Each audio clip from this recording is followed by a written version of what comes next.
तो होली से पहले केंद्रीय कर्मचारियों की क्या सैलरी बढ़ने वाली है और डीए में कितने हाइक की उम्मीद की जाए। वेतन के साथ साथ पेंशन भी बढ़कर आएगा। केंद्रीय कर्मचारियों के लिए बड़ी खुशखबरी आ गई और होली से पहले खाते में मोटा पैसा आएगा। डीए पर ये एक बड़ा अपडेट आ रहा है, वो आपको बताएं। 20,000 से 1 लाख तक की सैलरी वालों की कितनी इसके बाद सैलरी बढ़ जाएगी, उदाहरण के जरिए मोटा मोटी एक पूरा कैलकुलेशन समझाने की कोशिश करेंगे। इसका फॉर्मूला क्या होता है, बहुत अंदर नहीं जाएंगे फॉर्मूले पे, पर इसका फॉर्मूला क्या होता है, कितने बेसिक पे वाले कर्मचारियों की सैलरी कितनी बढ़ेगी, ये सारे कैलकुलेशन फौरी तौर पर मोटा मोटी समझेंगे। नमस्कार, आपके साथ में ललित प्रजापति। केंद्रीय कर्मचारियों और पेंशनर्स को जल्द बड़ी खुशखबरी मिल सकती है। लेबर ब्यूरो की तरफ से दिसंबर 2025 का AICPI IW, ध्यान से सुनिए, AICPI IW क्या होता है? ये होता है सर्व वस्तु उपभोक्ता मूल्य सूचकांक। इसी के जरिए सारे हाइक और इसी के इर्द गिर्द सारे हाइक होते हैं। तो इसका डेटा जारी होने के बाद अनुमान लगाया जा रहा है कि महंगाई भत्ता और महंगाई भत्ता राहत, एक होता है डीए जो कर्मचारियों को मिलता है, एक होता है डीआर, डियरनेस रिलीफ, ये मिलता है पेंशनर्स को। तो डीए और डीआर माना यह जा रहा है कि 2-2% ये बढ़ाया जा सकता है। अब वास्तव में कितना बढ़ेगा ये तो सरकार की घोषणा के बाद ही साफ होगा। कहा यह जा रहा है कि सरकार अगले महीने यानी मार्च 2026 में ये ऐलान कर सकती है। अब यहां ये जान लीजिए कि 7वें वेतन आयोग 7th पे कमीशन का समय 31 दिसंबर 2025 को खत्म हो गया, पर 8वें वेतन आयोग की सिफारिश होने, उसके लागू होने तब तक बहुत टाइम लग जाएगा। तब तक महंगाई से राहत कैसे मिलेगी? तब तक जो राहत मिलेगी वो 7th पे कमीशन के हिसाब से मिलेगी। इसी के हिसाब से डीए का कैलकुलेशन होता रहेगा। आपको बता दें कि सरकारी कर्मचारियों के बजट पर महंगाई का असर ना हो, इसे एडजस्ट करने के लिए महंगाई भत्ता टाइम टू टाइम सरकार बढ़ाती है। केंद्र सरकार साल में 2 बार जनवरी और जुलाई में डीए बढ़ाती है। इसका कैलकुलेशन बेसिक पे के हिसाब से किया जाता है। ऐसे में डीए बढ़ने पर कर्मचारियों की सैलरी बढ़ जाती है और डीआर बढ़ने पर पेंशनर्स की कुल पेंशन बढ़ जाती है। डीए डीआर का जो कैलकुलेशन है वो AICPI IW के 12 महीने के औसत के आधार पर किया जाता है। 12 महीने का औसत। अभी क्या आया है? अभी दिसंबर का आया है, तो पूरे 12 महीने का एक एवरेज निकाला जाएगा। ये होता क्या है? AICPI IW यानी all India consumer price index. Industrial workers एक मासिक इंडेक्स होता है जो इंडस्ट्रियल लेबर द्वारा एक तय बास्केट में शामिल वस्तुओं और सेवाओं के खुदरा दाम में समय के साथ होने वाले बदलाव को मापता है। लेबर ब्यूरो हर महीने AICPI IW का आंकड़ा जारी करता रहता है। यही जो डेटा है लाखों मजदूरों, अच्छा जब मैं मजदूरों बोल रहा हूं तो इसको कर्मचारी समझिए, लाखों मजदूरों और कर्मचारियों के वेतन और डीए को तय करने के लिए इस्तेमाल किया जाता है। अब 2% महंगाई भत्ते की चर्चा हो क्यों रही है? क्योंकि दिसंबर 2025 के लिए ये जो आंकड़ा आया AICPI IW, इसका आंकड़ा है 148.2। इससे 12 महीने का एवरेज जो निकाला जाएगा, अगर इसी आंकड़े का जो 12 महीने सूचकांक का जो 12 महीने का एवरेज निकलेगा वो होता है 145.54। अब कैलकुलेशन के मुताबिक डीए बनता है 60.33%। 60.33% बनता है, इसे राउंड फिगर में 60% माना जाए। अब मौजूदा डीए चूंकि 58% है, ऐसे में 60 - 58 यानी 2% आता है। यही बढ़ोतरी हो सकती है, ये बताया जा रहा है। कहा जा रहा है कि सरकार मार्च में इस बात का ऐलान कर सकती है। कहा यह भी जा रहा है कि होली से पहले ही डीए बढ़ाने का ऐलान हो सकता है। आपको बता दें कि केंद्र सरकार ने जून 2025 के AICPI IW आंकड़े के आधार पर डीए में 3% की बढ़ोतरी की थी। तब वो बढ़कर डीए जो था वो 55 से बढ़कर 58 हो गया था। सरकार ने ये बढ़ोतरी अक्टूबर 2025 में नोटिफाई की थी। जनवरी 2026 के लिए कैसे निकाला जाएगा भाई डीए, बढ़ा हुआ डीए?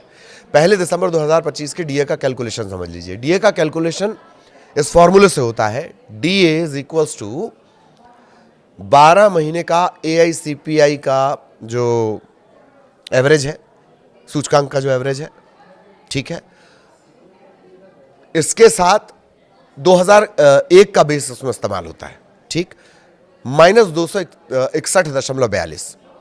इसको बटा करेंगे, गुणा करेंगे 261.42 गुणित 100, ठीक। ये बेस ईयर का फंडा है। पहले 2016 बेस ईयर के इंडेक्स को 2001 बेस ईयर में बदलना होगा। इसके लिए फैक्टर 2.88 का लगाया जाता है। 2.88 का ये फैक्टर 2016 वाले नए बेस को 2001 वाले पुराने बेस के बराबर करने के लिए निकाला गया है। ये थोड़ी जटिल चीज़ है, बहुत ज़्यादा समझने की जरूरत नहीं, लेकिन जानकारी होनी चाहिए। अब जनवरी के लिए डीए परसेंट जब निकाला जाएगा तो फॉर्मूले के आधार पर यह आएगा 60.33%। राउंड फिगर में माना जा रहा है कि 60% इसको माना जाएगा। फिलहाल फॉर्मूले की इतनी समझ रखिए क्योंकि ये थोड़ा सा जटिल है। इसमें बेस ईयर आएगा, बेस ईयर के बाद जो सूचकांक है वो आएगा, ठीक है। फिर 288.88 ये भी आएगा। आगे आपको उदाहरण भी बताएंगे। लेकिन क्या मार्च में डबल तोहफा मिल सकता है?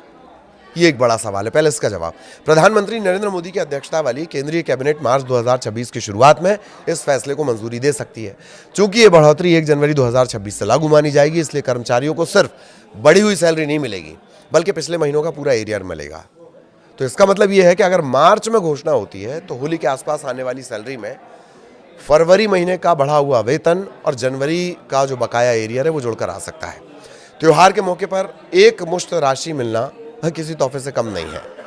पेंशन भोगियों के लिए भी ये उतनी बड़ी राहत की खबर होगी क्योंकि उनकी महंगाई भत्ता कर्मचारियों का होगा, महंगाई राहत किसकी हो गई? पेंशनर्स की हो गई। उनमें भी इसी अनुपात में बढ़ोतरी होगी।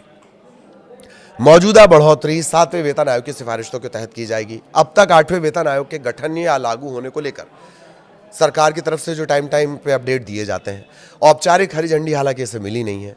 तो ये डीए बढ़ोतरी 31 दिसंबर 2025 को 7वें वेतन आयोग के औपचारिक समापन के बाद पहली समीक्षा होगी। अब एक मोटा मोटी आपको उदाहरण बता देते हैं। सैलरी स्लैब से आप समझ सकते हैं 20,000 से 1 लाख तक की सैलरी वालों की कितनी सैलरी बढ़ेगी। मौजूदा समय में 58%, 2% का इजाफा तो बढ़कर ये कितना हो जाएगा? 60%। इसमें केंद्रीय कर्मचारियों की सैलरी भी बढ़ जाएगी। मौजूदा डीए 58 और अब 60%। डीए पर अलग अलग बेसिक सैलरी के हिसाब से एक मोटा मोटी बढ़ोतरी कैसी होगी इसे कैलकुलेशन से समझा जा सकता है।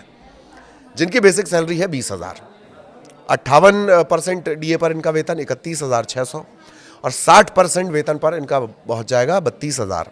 तो मासिक बढ़ोतरी कितनी होती? 400 रुपये। बेसिक सैलरी अगर 30,000 है, 58% के हिसाब से 47,400, 60% के हिसाब से 48,000, मासिक बढ़ोतरी 600 रुपये।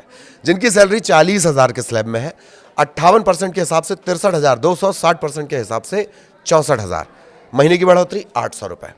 बेसिक सैलरी 50,000, 58% के हिसाब से 79,000, 60% के हिसाब से 80,000, मासिक बढ़ोतरी 1,000 रुपये की। बेसिक सैलरी 60,000 के स्लैब में, 58% के हिसाब से 94,800, 60% के हिसाब से 96,000, 1,200 रुपये की बढ़ोतरी। 70,000 के हिसाब से देखा जाए, 58% 1,10,600, 60% 1,12,000, महीने की बढ़ोतरी 1,400 रुपये। और जिनकी बेसिक सैलरी 80,000, 58 के हिसाब से 1,26,400, 60% के हिसाब से 1,28,000 ये पहुंचेगी। तो 1,1600 की मोटा मोटी इसमें बढ़ोतरी होगी। इसी तरीके से भी आगे के स्लैब है उसको आप 58 के हिसाब से और 60 के हिसाब से कैलकुलेट कर सकते हैं। बट मोटा मोटी ये जो बढ़ोतरी है ये हम आपको एक बता रहे हैं कि ये 2% अगर इजाफा होता है तब होगी। ये ऐलान के बाद ही क्लियर होगा। कुल मिलाकर देखा जाए तो केंद्रीय कर्मचारियों की जो सैलरी है सालाना 4,800 रुपये से 24,000 तक की इसमें बढ़ोतरी होगी अलग अलग स्लैब के हिसाब से। हालांकि 1 लाख से जो बेसिक 1 लाख से ज़्यादा बेसिक जो कर्मचारी सैलरी पाते हैं उसकी और ज़्यादा बढ़ेगी, उसका कैलकुलेशन हमने आपको नहीं बताया। लेकिन डीए में कितनी बढ़ोतरी होगी इसे लेकर अभी केवल कयास और अनुमान ही लगाए जा रहे हैं। वास्तविक बढ़ोतरी सरकार की जो घोषणा है उसके बाद ही पता चल पाएगी। तो अभी ये बिल्कुल क्लियर नहीं होगा। आगे इससे जुड़ा अपडेट जो भी रहेगा वो आप तक पहुंचाएंगे। नमस्कार।